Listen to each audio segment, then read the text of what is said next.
দিনটা ছিল শনিবার। আমরা সকাল সকাল উঠে সপরিবারে রেডি হচ্ছিলাম।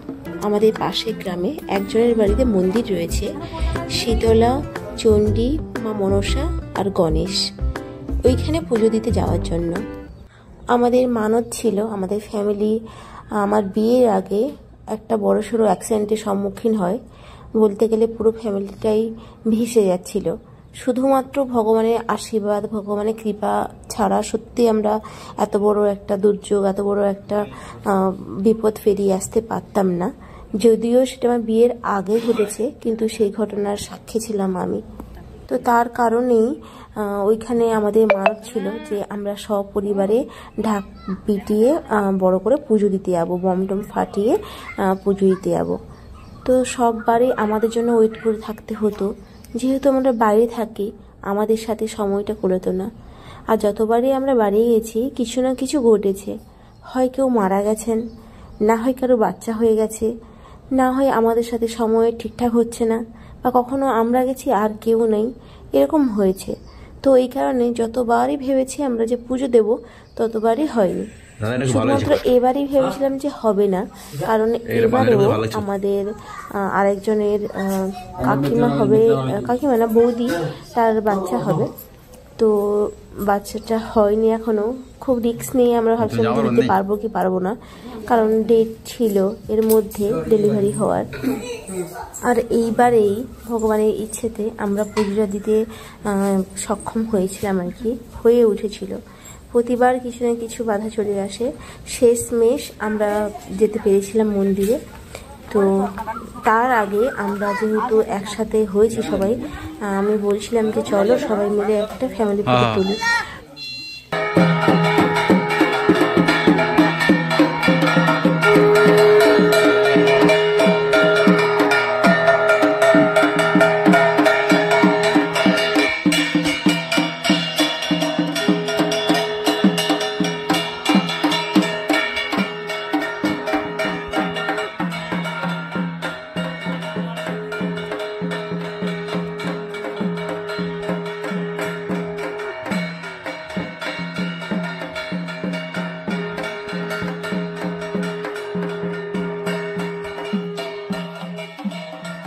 हॉर्न नहीं रहे दाम रे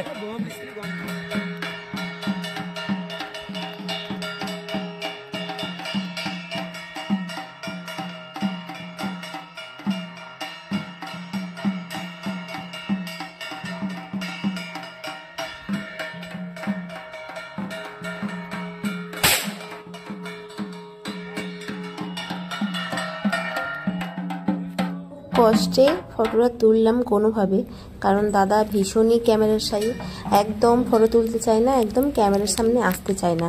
আগে তো যখন ক্যামেরা অন করতাম বকাবকিও করতো, আর উল্টে আমরা যেই বকাবকি স্টার্ট করেছি এখন আর কিছু বলে না, তবে মুখটা ঘুরিয়ে রাখে। খুবই লাজুক আর কি। তো সব কিছু ফটো তুলে নিয়েছি, এখন পুরো রেডি হয়ে গেছি। এখানে কিছুক্ষণ বাজালো, মানে ঢাকটা বাজিয়ে বাজিয়ে যাওয়া হবে।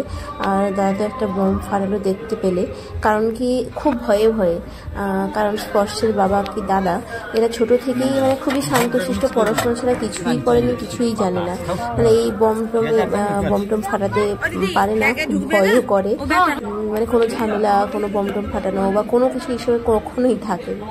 মানে এরা পুরো শান্তশিষ্ট হবে, শুধু পড়াশোনা করেছে ব্যাস, আর বাদ বাকি আর কিছুই নয়। ভীষণ সাংসারিক আর পরিবার কেন্দ্রিক আর কি এরকম।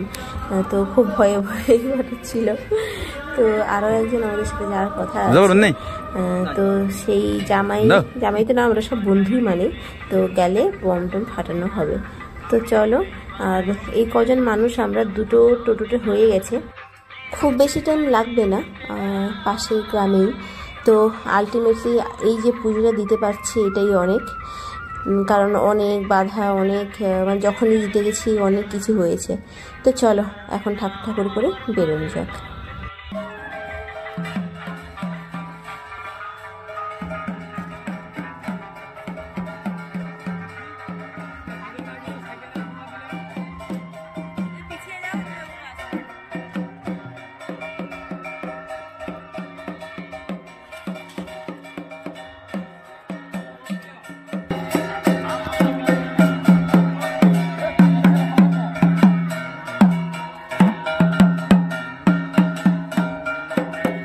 আমাদের গ্রাম থেকে বেরিয়ে খালপাড়ের রাস্তা ধরে আমাদের পাশের গ্রাম যেতে হয়। এই যে ফিশারিগুলো দেখছো, এখানে আমাদেরও ফিশারি রয়েছে। তো এই যে ফিশারিগুলো দেখছো, ওর ওই দিকটা হচ্ছে খালের পাড় রয়েছে। তো চলো, আর খুবই কম সময় লাগে, আর আমরা এখন পৌঁছেও গেছি। আমি তো ফার্স্ট টাইম এলাম, আমরা প্রায় সবাই ফার্স্ট টাইম এসেছি, মানে আমি আর দিদি ভাই, আর বাবা মা আগে এসছেন। তো চলো দেখাই ভেতরে গিয়ে। স্পর্শর বাবা আর দাদা আগে এসে ঠাকুরের শাড়িটা দিয়ে গেছে, যেহেতু সকাল সকাল ঠাকুরের শাড়িটা চেঞ্জ করা হয়। তো চলো গিয়ে দেখাচ্ছি কীরকমভাবে শাড়িটা পরানো হয়েছে।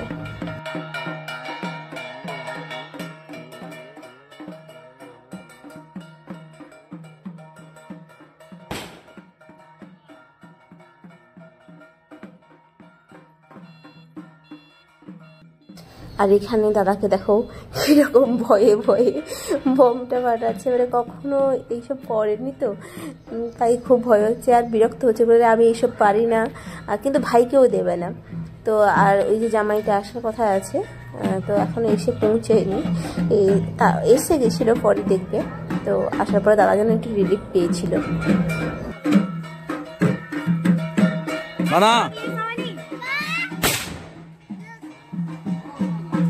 Don't touch, give me sock. Don't go to sunlight.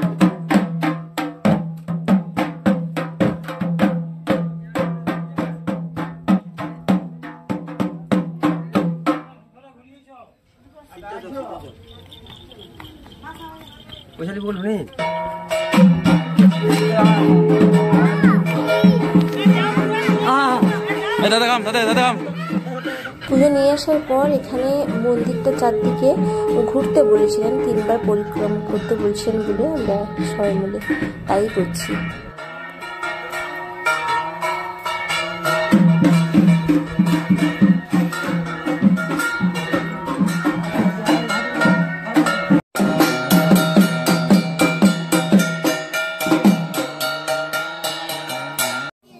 আর এই যে দেখো ঠাকুরকে এইভাবে শাড়ি করে পরানো হয়েছে। শাড়ি পরানোর শাড়িটা খুব ভালো লেগেছে আমার। আমি বহু জায়গায় দেখেছি ঠাকুরকে শাড়ি পরানো, বাট এইভাবে মানে খুব সুন্দরভাবে শাড়িটা পরানো হয়েছে, খুব সুন্দরভাবে সাজানো হয়েছে। এখানে দেখো গণেশ রয়েছে, তারপরে চণ্ডী, শীতলা আর মা মনসা। তো পুজো স্টার্ট হবে, আর এখন দিদি ওখানে ফল কাটছে, আর যিনি পুজো করবেন উনি চলেও এসছেন, এসে ঠাকুরকে আরো ভালো করে সাজিয়ে নিচ্ছেন। আমাদের জন্যই ওয়েট করেছিলেন, আমরা এলেই পুজোটা স্টার্ট হবে আর কি। তো আর একটুখানির মধ্যে পুজোটা স্টার্ট হবে।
তো এখন আমাদের পুজো টুজো দেওয়া কমপ্লিট হয়ে গেছে, আমাদের পুজোটা ফার্স্ট দেওয়া হয়েছে।